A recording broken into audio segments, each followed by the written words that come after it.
नमस्कार, जय हिंद। आई हिंदी चैनल से मैं हूं प्रदीप। डेली करंट अफेयर्स की सीरीज़ में आपका बहुत बहुत स्वागत करता हूं। दोस्तों, इसका पीडीएफ डाउनलोड करने के लिए टेलीग्राम ग्रुप का लिंक दिया गया है, आप उसको ज्वाइन करके यहां से पीडीएफ डाउनलोड कर सकते हैं। चलिए शुरू करते हैं। इसमें हमारा पहला टॉपिक है जल संकट की ओर बढ़ा बिहार, नदी किनारे के 11 जिलों का भूजल स्तर गिरा।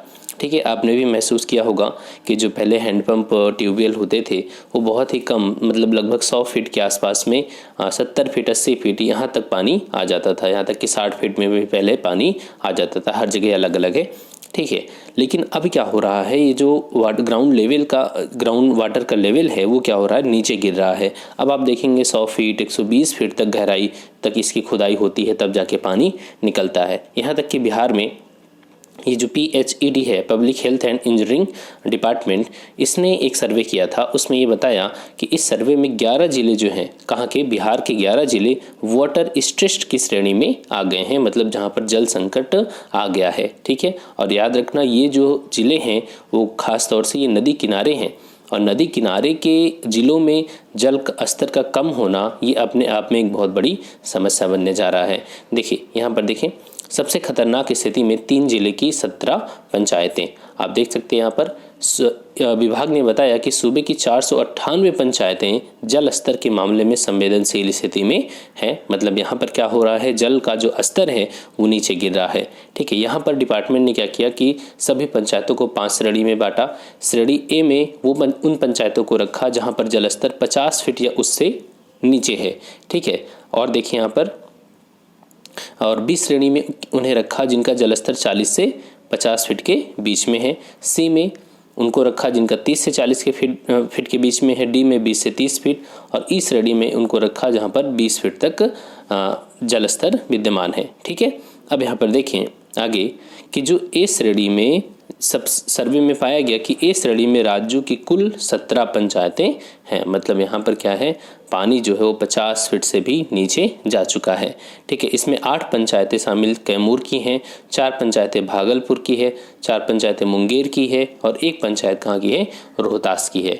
तो इस तरीके से जो बिहार में है वहाँ पर ये वाटर क्राइसिस तेजी से समस्या आगे बढ़ रही है, और 11 जिलों का भूजल स्तर गिर रहा है। ठीक है, वो भी ये नदी किनारे ये स्थित हैं। आगे चलते हैं। जापान ऑस्ट्रेलिया ने भूरे कोयले से हाइड्रोजन का उत्पादन शुरू किया। देखिए, जो हाइड्रोजन है उसे भविष्य का ईंधन या सबसे स्वच्छ ईंधन माना जाता है। ठीक है, लेकिन समस्या ये है कि जो हाइड्रोजन है वो मुक्त अवस्था में नहीं पाई जाती। जैसे कि हाइड्रोजन है तो वो जल के रूप में पाई जाएगी, H2O। ये मुक्त अवस्था में हाइड्रोजन देखने को आपको नहीं मिलेगी। जब इस हाइड्रोजन को अलग किया जाता है तभी इसे ईंधन के रूप में प्रयोग किया जाएगा। तो जापान और ऑस्ट्रेलिया ने भूरे कोयले से हाइड्रोजन का उत्पादन शुरू कर दिया है। यहाँ पर देखें, जापान और ऑस्ट्रेलिया ने $500 मिलियन के इस पायलट प्रोजेक्ट के लिए एक सहयोग किया, और यहाँ पर इन लोगों ने भूरे कोयले से हाइड्रोजन का उत्पादन शुरू किया। ठीक है, यहाँ पर इनका जो पायलट प्रोजेक्ट चला, इसका उद्देश्य क्या था, इसका उद्देश्य बताना था कि जो लिक्विड हाइड्रोजन है उसका व्यावसायिक रूप से उत्पादन किया जा सकता है। केवल उत्पादन ही नहीं, इसको हम विदेशों में निर्यात भी कर सकते हैं। ठीक है, तो इस तरीके से इन दोनों देशों ने कोशिश किया, और इनकी ये भी कोशिश है कि यहाँ पर जो लिक्विड हाइड्रोजन है उसके लिए हम एक सप्लाई चेन भी बना सकें अंतर्राष्ट्रीय स्तर पे। ठीक है, अंतर्राष्ट्रीय स्तर पे एक सप्लाई चेन बनाने की भी इनकी योजना है। तो ये है, आगे चलते हैं बस, और यहाँ पर कोई ख़ास बात नहीं है, याद रखना है। यहाँ पर ब्राउन कोयल के बारे में है, भूरा कोयला, जिससे इन लोगों ने सफलता पाई है हाइड्रोजन बनाने में। आपको पता है कि कोयला कई प्रकार का होता है, जैसे एंथ्रासाइट है, बिटुमिनस है। तो सबसे बेहतर कोयला कौन सा होता है, एंथ्रासाइट, क्योंकि इसमें कार्बन की मात्रा जो होती है वो काफ़ी ज़्यादा होती है, 60% से ज़्यादा लगभग। ठीक है, तो कार्बन की मात्रा के आधार पे इन कोयले को कई भागों में डिवाइड किया जाता है। ठीक है, अब यहाँ पर देखें, जो भूरा कोयला है इसे लिग्नाइट के भी नाम से जानते हैं। लिग्नाइट में जो कार्बन है वो 25 से 35% तक ही है, मतलब बहुत कम होता है इसमें कार्बन की मात्रा। और यहाँ पर जो ईंधन के रूप में इस्तेमाल किया जाता है वो ज़्यादातर क्या होता है, लिग्नाइट कोयला ही होता है। और सबसे खतरनाक कोयले की श्रेणी में ये विद्यमान है, क्योंकि इससे कार्बन डाइऑक्साइड, मीथेन, ये सारी जो ग्रीन हाउस गैसेस हैं उनका एमिशन यहाँ से इस कोयले से ज़्यादा होता है। ठीक है, चलिए आगे चलते हैं। फुगाकू दुनिया का सबसे शक्तिशाली कंप्यूटर। ठीक है, ये कहाँ पर है? ये जापान में है, मतलब कि अब इसका परिचालन शुरू कर दिया गया है। अभी वहाँ के वैज्ञानिकों ने इसका उद्घाटन किया, अब इसकी शुरुआत हो चुकी है। ठीक है, और है कहाँ पर ये? जापान में। इसे विकसित किसके द्वारा किया गया?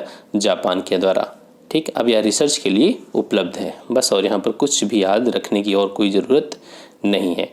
देखिए, अब यहाँ पर भारत के बारे में अगर बात करें, भारत में सुपर कंप्यूटर तो 2 हैं, आप याद रखना। सबसे इम्पोर्टेंट, प्रत्युष और मिहिर, दोनों ही सूर्य के क्या हैं? पर्यायवाची हैं, प्रत्युष और मिहिर।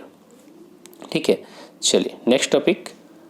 मिताली राज अंतर्राष्ट्रीय क्रिकेट में 10,000 रन बनाने वाली पहली भारतीय महिला क्रिकेटर बनी। किस नाम क्या है उनका? मिताली राज। ठीक है, अंतर्राष्ट्रीय क्रिकेट में 10,000 रन बनाने वाली पहली भारतीय महिला क्रिकेटर बनी। अभी यहाँ पर लखनऊ में दक्षिण अफ्रीका के खिलाफ चल रहे तीसरे वनडे मैच में इस उपलब्धि को इन्होंने हासिल किया।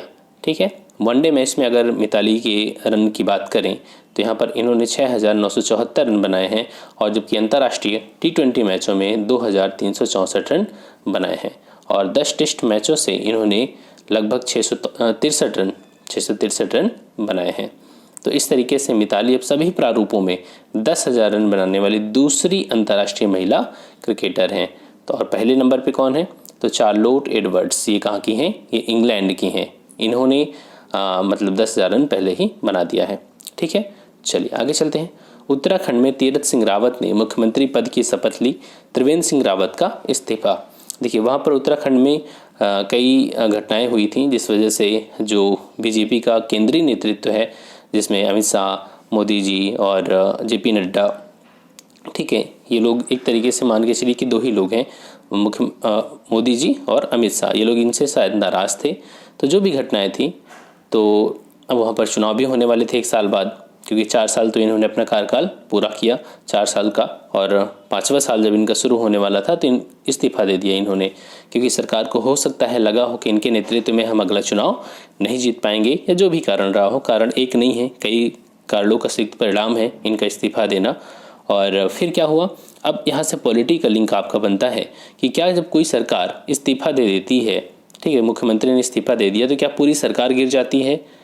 फिर से वहाँ पर चुनाव होता है? तो जी नहीं, क्योंकि सरकार का जो स्थायित्व है वो उसकी विधानसभा में बहुमत पर निर्भर करता है, और अभी भी बीजेपी को वहाँ की विधानसभा में बहुमत प्राप्त है। विधायकों ने इस्तीफा नहीं दिया। अगर विधायक मान लीजिए उसमें से 20 विधायक इस्तीफा दे दें तो उनका बहुमत खत्म हो जाएगा। तो अब जो सरकार गिरेगी, मुख्यमंत्री इस्तीफा देगा, तो वहाँ पर कोई और सरकार बनाने बीजेपी का नहीं आ रहा। ठीक है, क्योंकि विधायकों ने इस्तीफा दे दिया तो वहाँ पर बहुमत खत्म हो गया।